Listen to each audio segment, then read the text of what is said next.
चलो देखो, आज हम पढ़ेंगे कि वर्धमान और ह्रासमान क्या है। ठीक है, इससे मान लो जो हमारा लेसन था, 7वां लेसन है अवकलन का अनुप्रयोग, उसमें हमने पहले प्रश्नावली के बारे में हमने जाना, पढ़ने का काम किया। अब उसके बाद दूसरा टॉपिक आता है वर्धमान एंड ह्रासमान, यानी वर्धमान क्या होता है, ह्रासमान क्या होते हैं, इनके बारे में जानना है आपको। ठीक है, तो ग्राफ के माध्यम से जानेंगे कि वर्धमान फलन क्या है और ह्रासमान फलन क्या है। यानी हमको फलन ही दे, मान लो जैसे इसके पहले हम लोग पढ़ रहे थे कि किसी वृत्त का क्षेत्रफल में वृद्धि हो रही है, या किसी वृत्त के जो है परिधि में वृद्धि हो रही है, घन के आयतन में वृद्धि हो रही है। तो घन का आयतन या वृत्त का क्षेत्रफल, गुब्बारे का क्षेत्रफल, ये सब के सब एक फलन को, यानी उनका क्षेत्रफल जो ले रहे थे या आयतन ले रहे थे, वो एक फलन को दर्शा रहा था। तो उनका एक बार हम अवकलन करने का काम कर रहे थे और उसके बाद बता रहे थे कि ये क्या है, इनमें परिवर्तन कितना हो रहा है, परिवर्तन की दर कितना है। तो उसी कंडीशन में हमको जो भी फलन देगा, अब वो जांच करेंगे कि वो वर्धमान फलन है कि ह्रासमान फलन है। ठीक है, तो वर्धमान और ह्रासमान के लिए अलग अलग कंडीशन होगा। ठीक है, ठीक है, बैठ जाओ उधर, पहले पीछे बैठो।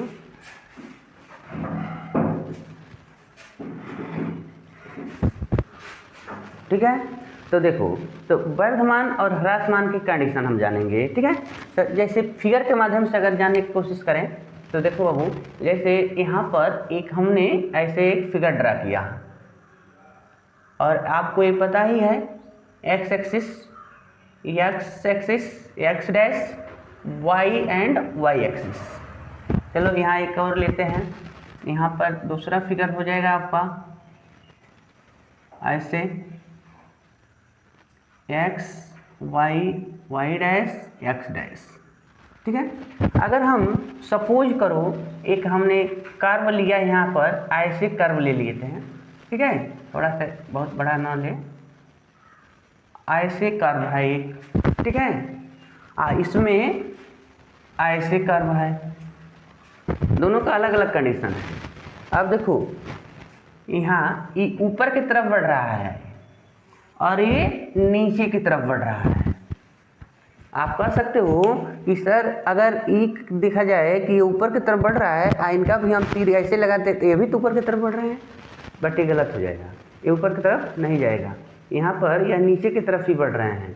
ठीक है, और इस कंडीशन में जैसे जैसे वाई से हट रहा है, वाई एक्सिस से हट रहा है, वैसे ये ऊपर की तरफ बढ़ रहे हैं। ठीक है, अब जांच करते हैं कैसे ये ऊपर की तरफ बढ़ रहा है और वो नीचे की तरफ बढ़ रहा है। यहाँ पर देखो, जैसे हम x के मान यहाँ लिए कुछ, तो y के मान कहाँ मिलेगा हमको, यहाँ मिलेगा ना, y के मान यहाँ ना मिलेगा। अगर x के मान हम लेते हैं यहाँ पर, तो इसको इससे मिलाओ तो y के मान यहाँ मिल गया।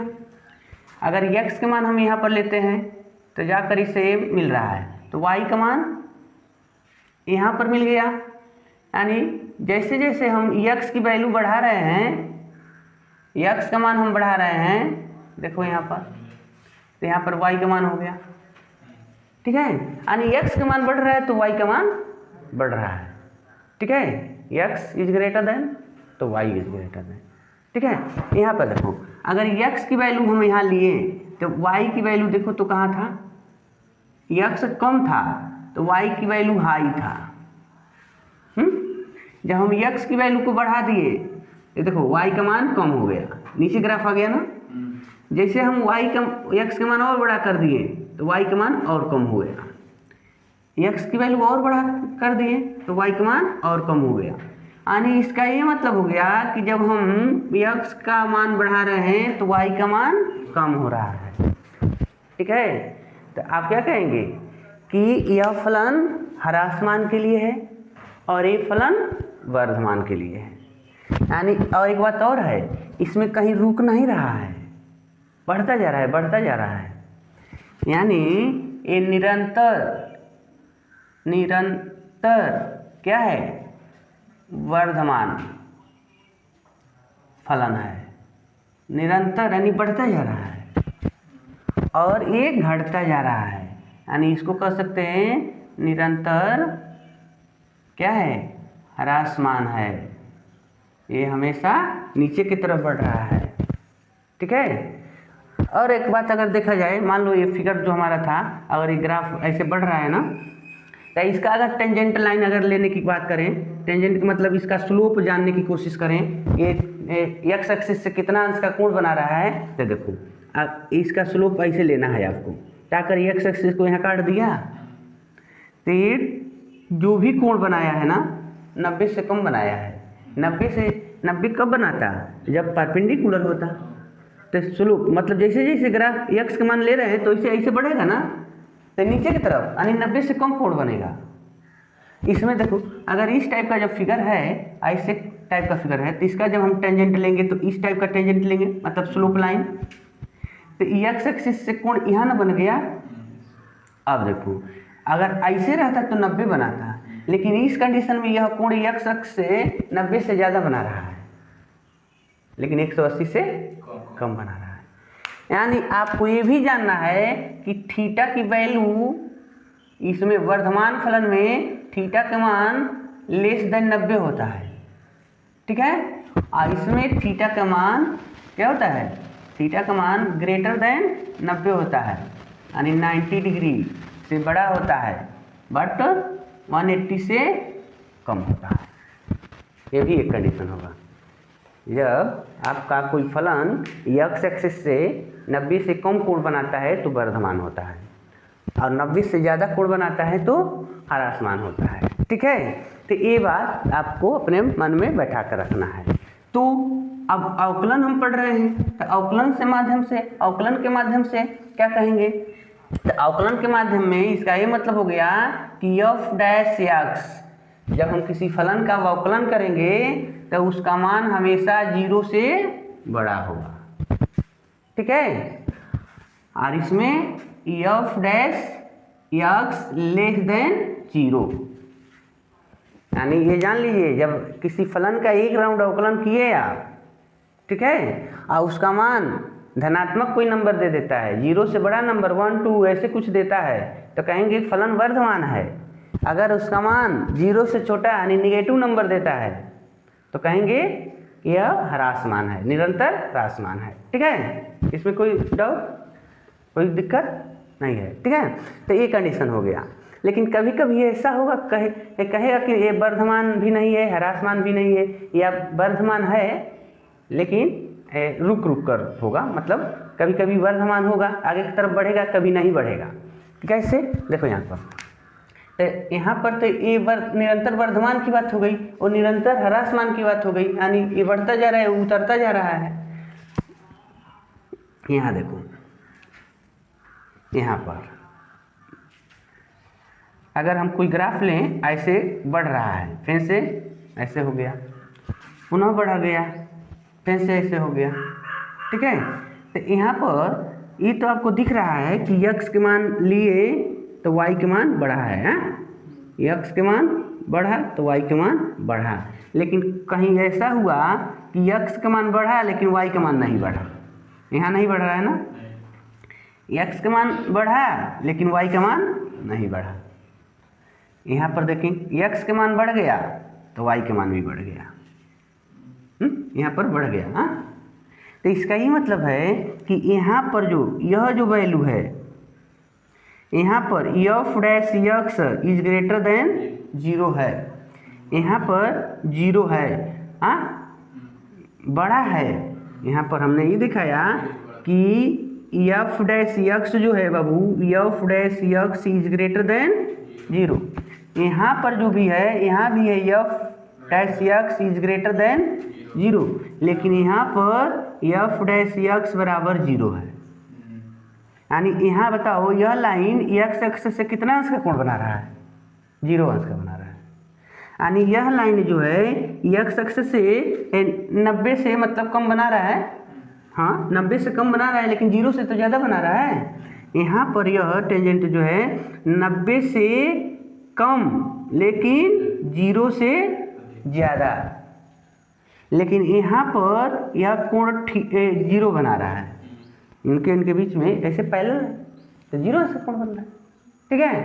तो यहाँ पर ही कहेंगे, इनके लिए आप कहेंगे कि वर्धमान, यहाँ पर निरंतर वर्धमान लिखा गया है, हाँ, लेकिन इनके लिए कहोगे कि यह वर्धमान है, वर्धमान फलन है, वर्धमान फलन है। कब? वर्धमान फलन f dash x is greater than equal to 0। वर्धमान के लिए f डैश x मतलब हम एक बार अवकलन करेंगे तो उसका मान कभी 0 भी दे सकता है, कभी 0 से ज़्यादा भी दे सकता है, पॉजिटिव दे सकता है। तो उस केस में कहेंगे कि यह फलन वर्धमान भी है और वर्धमान नहीं भी है, मतलब रुक रुक के चल रहा है, ठीक है। तो ये हो गया वर्धमान फलन, ठीक है। इसमें अगर हम बात करें, देखो अब यह तो निरंतर ह्रासमान है, सीढ़ी से उतरता जा रहा है, उतरता जा रहा है, उतरता जा रहा है, कहीं रुक नहीं रहा है। मान लो एक स्लोपिंग सीढ़ी है, मतलब छत पर हम हैं, गेंद को ढड़का दिए, लुढ़कता हुआ नीचे चला गया, ठीक है। जैसे हॉस्पिटल में जो सीढ़ियाँ ऐसे बनाए रहते हैं सब, उसमें स्टेप बाय स्टेप नहीं होता है, स्लोप रहता है, स्लोप रहता है, क्योंकि कोई मरीज को व्हील चेयर पर बैठा कर डगराते लेके जाना है, हाँ। लेकिन जब वो सीढ़ियाँ जिस पर सीढ़ी बनी रहती है, एक स्टेप चढ़ना है, पैर उठाना है, पुनः पैर उठाना है, मतलब इस टाइप का, ऐसे एक सीढ़ी हो गई। एक है कि सीधे ऐसे रहेगी, हाँ। तो यहाँ पर जब हम गेंदा छोड़ दिए तो सीधे नीचे आ गया ना, लौटते हुए। इस वाले पर जब हम गेंदा को गिराएंगे तो ये आएगा, तो यहाँ ऐसे गिरेगा, फिर से ऐसे गिरेगा, फिर से ऐसे गिरेगा, ठीक है, ऐसा होगा ना। तो इस कंडीशन में जब हम इस स्लोप पर छोड़े गेंद को तो सीधे बिना रुके नीचे आ गया, यहाँ पर रुक रुक के आएगा, कुछ दूर पैरेलल चलेगा, पुनः गिरेगा, कुछ दूर पैरेलल चलेगा, पुनः गिरेगा, ठीक है। तो ये कंडीशन क्या हो जाएगा, ये तो निरंतर ह्रासमान है, और यह कंडीशन क्या होगा, ह्रासमान होगा केवल, ठीक है। चलो ये तो फिगर बनिए गया है ना। मान लो इन पर 0 का कोण बन रहा है, ठीक है, यानी चल उल्टा बन गया है, थोड़ा ऐसे बनाना है, उतारना है ना हमको x एक्सिस से। तो देखो यहाँ से ऐसे आए और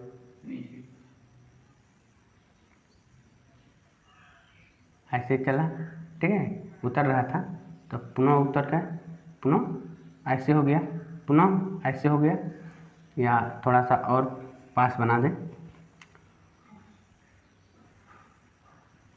ऐसे, ठीक है। तो एक बार गिरा, पुनः ऐसे हुआ, ऐसे हुआ, बढ़ रहा है ना। तो इस कंडीशन में आप क्या कहेंगे कि ह्रासमान फलन होगा। इसके लिए f डैश x क्या होगा, लेस देन इक्वल टू 0 होंगे, ठीक है। तो ये प्रोसेस आपको इतना ही काम करना है। हमारा जो पर्सनॉलिटी के प्रश्न पढ़ेंगे, जो टॉपिक आ रहा है, तो ये आपको याद रखना है, इसी के अकॉर्डिंग हम लोग सवाल को सॉल्व करेंगे। चलिए एग्जाम्पल नंबर 8 देखते हैं। एग्जाम्पल नंबर 8, ठीक है। इसके पहले तो दूसरा प्रोसेस पर काम किया गया था, लेकिन अब वर्धमान ह्रासमान पर अब इसको सॉल्व करना है। तो पूछ रहा है कि x एलिमेंट r पर, ठीक है, रियल नंबर पर ये देखा जाए कि वर्धमान है कि ह्रासमान है, ठीक है। तो अगर हमने आपको रूल बताया ना, अभी 4 रूल बताए थे कि अगर फलन f dash x is greater than 0 हो, ठीक है, तो क्या होगा, निरंतर वर्धमान होगा, ठीक है, होगा, ठीक है। अब देखो अगर f dash x greater than equal to 0 हो तो केवल क्या लिखना है, वर्धमान होगा, ठीक है। f dash x less then 0 हो तो निरंतर क्या होगा, ह्रासमान होगा, ठीक है। और f dash x less than equal to 0 तो केवल लिखना है ह्रासमान होगा, ठीक है। अब आओ इनके पास चलते हैं, देखा जाए इसमें से कौन सा रूल फॉलो करता है, ठीक है। तो जब हम लोग थोड़ा सा एक दूसरा एग्जांपल लगा कर देखते हैं। पहले मान लो 7 है, ठीक है, तो f x equal to 2x plus 5 ऐसे है। तो इनका देखा जाए कि वर्धमान है कि ह्रासमान है। तो एक बार जब अवकलन करेंगे तो देखो डैश का मतलब होता है एक बार अवकलन करना। तो f डैश x तो कितना हो गया, 2x का अवकलन 2, इनका हो गया 0, छोड़ दो। देखो बताओ, यह 0 से बढ़ाना है ना 2, मतलब यह इनको फॉलो किया ना, एफ डैश एक्स आई ग्रेटर देन 0 है, मतलब जो मान मिला 0 से बड़ा मिल गया, 0 नहीं रिजल्ट दे रहा है, तो क्या कहेंगे कि यह F dash x is greater than 0, यानी यह जो फलन है निरंतर वर्धमान है, केवल बढ़ता जा रहा है। ठीक है, निरंतर वर्धमान है। ठीक है, लेकिन आओ इनके पास देखते हैं। तो एफ डैश एक्स ये क्या होगा, 3 आगे लिखेंगे तो 3x² और -2×3 6x और +4। ठीक है, तो यहाँ तो हमको मान नहीं मिला, x की वैल्यू मिली नहीं कि वर्धमान है कि ह्रासमान है। तो चलो इनका हम लोग गुणनखंड करेंगे, x की वैल्यू निकालेंगे। ठीक है, तो हम लोग इसके पहले पढ़े थे x की वैल्यू निकालने के लिए एफ डैश एक्स बराबर 0 रख लिया जाता था। ठीक है, लेकिन रख लेंगे तो भी ठीक है, नहीं रखते तो भी चलो। इसका 12 हो जा रहा है ना गुणा करने पर, तो 12 हो जाएगा, तो 6 को 2 भागों में गुणा कर दे तो 12 हो जाएगा, जोड़ ले तो 6, जोड़ने पर 6, गुणा करने पर 12। कोई नंबर है, अगर 4 का 3 में गुणा करेंगे तब ना 12 होगा, 4 3 12, लेकिन जोड़ेंगे तो 7 हो जाएगा। अगर घटाने के प्रोसेस होता तब तो ठीक था, लेकिन ऐसा नहीं है। चलो इसको पूर्ण वर्ग बनाते हैं, पूर्ण वर्ग बनाते हैं। तो पूर्ण वर्ग बनेगा कैसे, पहले यहाँ से हम 3 कॉमन कर लें। चलो आओ 0 से इक्वेट कर ये लेते हैं, मतलब एफ डैश एक्स बराबर 0 रखने पर, मतलब 0 रख लेते हैं। ये नहीं कि तुम 0 रख के इसको वर्धमान का कोटि में रख देंगे, ऐसा नहीं करना है, या तुम सीधे सीधे ऐसे चलते रहो। 3 कॉमन कर लो, 3 कॉमन कर लेंगे तो x² प्लस 2x प्लस 4/2 हो जाएगा ना, 3 हो जाएगा। हाँ ये माइनस है, मान लो 3 कॉमन किए तो x², यह 2x, यहाँ 3 कॉमन नहीं हो पाएगा तो भाग दे दिया। ठीक है, अब देखो 3 ब्रैकेट में इसको पूर्ण वर्ग बना रहे हैं, तो मान लो a² है, x जो है a², -2a भी होता है ना, 2a का मान क्या है x, b का मान क्या है भाई, तो 1 है। मान लो जैसे a², जैसे फार्मूला होता है a² - 2ab + b², पता है ना, तो हमको इतना दिया हुआ है, मतलब x² -2, a के जगह पर x, b के जगह पर 1, तो b का मान 1 है, तो हम 1 का वर्ग जोड़ेंगे, 1 का वर्ग घटाएंगे, अंत में 4/3 है ना तुम्हारे पास। ठीक है, तो इनको हम क्या लिखेंगे, 3 ब्रैकेट में इतने के स्थान पर लिख देंगे बाबू x - 1 का होल वर्ग, x - 1 का, मानो इसको तोड़ेंगे तो x² - 2x × 1 और फिर +1 का स्क्वायर आएगा। अब देखो 1 का स्क्वायर कितना होगा, 1 और प्लस 4/3। ठीक है, तो कितना होगा x - 1 का होल वर्ग, और इसको इसमें घटा दो, थोड़ा सा यहाँ घटा के दिखाते हैं। मान लो 4/3 आगे लिखते हैं, -1 पीछे, तो यहाँ इसे 3 गुणा करें तो -3/3, तो कितना बचेगा 1/3। यहाँ लिख देंगे, प्लस में ना बच रहा है, +1/3। अब बताओ, अब मन में सोचो, चाहे जैसे मन करे वैसे विचार करो, अगर हमको पॉजिटिव मिल जाता है तब ना कहेंगे कि ये वर्धमान है या वर्धमान नहीं है।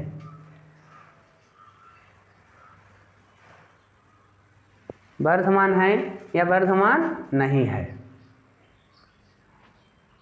अब कोष्टक अगर तोड़ दे तो एंट्री करा दो, तो यानी एक बार कोष्टक टूटेगा तो 3x - 1 का वर्ग आप प्लस है, इनसे गुणा करेगा तो 3 से 3 कट जाएगा, केवल क्या बचेगा 1। यहाँ हुआ ना। अब आ जाओ, हमने तो एफ डैश एक्स ना पाया, एफ डैश एक्स से ना निकाल रहे थे हो। अब ये 0 से बड़ा है कि 0 के बराबर है कि 0 से छोटा है, ये पता करना है, तब ना कहेंगे वर्धमान है कि नहीं है। अब सोचो एक पल के लिए, अगर x की वैल्यू, जैसे हम इस ब्रैकेट को केवल पकड़ लें, x - 1 बराबर 0 कर देते, x के मान क्या मिल जाएगा 1। अब तुम सोच लो कि अगर x की वैल्यू 1 रख दें यहाँ पर 1, तो 1 घट जाएगा, तो 0 3 से गुणा किया 0, तब वो 1 बचेगा ना। हाँ, तो जब 1 बच गया तो इसको फॉलो किया कि नहीं किया। हाँ, लेकिन अगर सपोज करो कि x के मान अगर हम कोई दूसरा नंबर, बड़ा नंबर लेते हैं, 2 रख लेते हैं, तो तो 2 में 1 घटाएंगे तब 1 बचेगा, 1 3 से गुणा किया तो 3, 1 जोड़ लेंगे 4। यानी किसी भी केस में यक्स के मान कुछ भी रखो, अगर एक गायब भी हो जा रहे हैं तो 1 बचेगा। प्रत्येक दशा में 1 बच रहा है, यानी 0 से बड़ा होगा। या अगर एक गायब नहीं होते हैं, यक्स की वैल्यू 1 2 3 4 5 कितना भी रखते जाते हो तो ये तो बड़ा मिलवे करेगा, और 1 जोड़ लेंगे, आ जाएगा ना। तो इसका ये मतलब हो गया कि x 3x - 1 square is greater than 0। अगर हम ज़्यादा ले लेते हैं तो उसमें हम 1 जोड़ेंगे, या ये 0 हो जाते हैं तब भी हम 1 जोड़ेंगे। तो प्रत्येक दशा में f dash x is greater than 0, यानी इसका मान जो है हमको 0 से क्या होगा, बड़ा मिलेगा। और जब बड़ा मिलेगा तो क्या कहेंगे, अतः यह निरंतर वर्धमान है, वर्धमान फलन होगा, हमेशा ये वर्धमान फलन होगा। ठीक है, तो इस तरीक़ा से आपको प्रश्न सॉल्व करने होंगे। ठीक है, चलिए लिख लीजिए।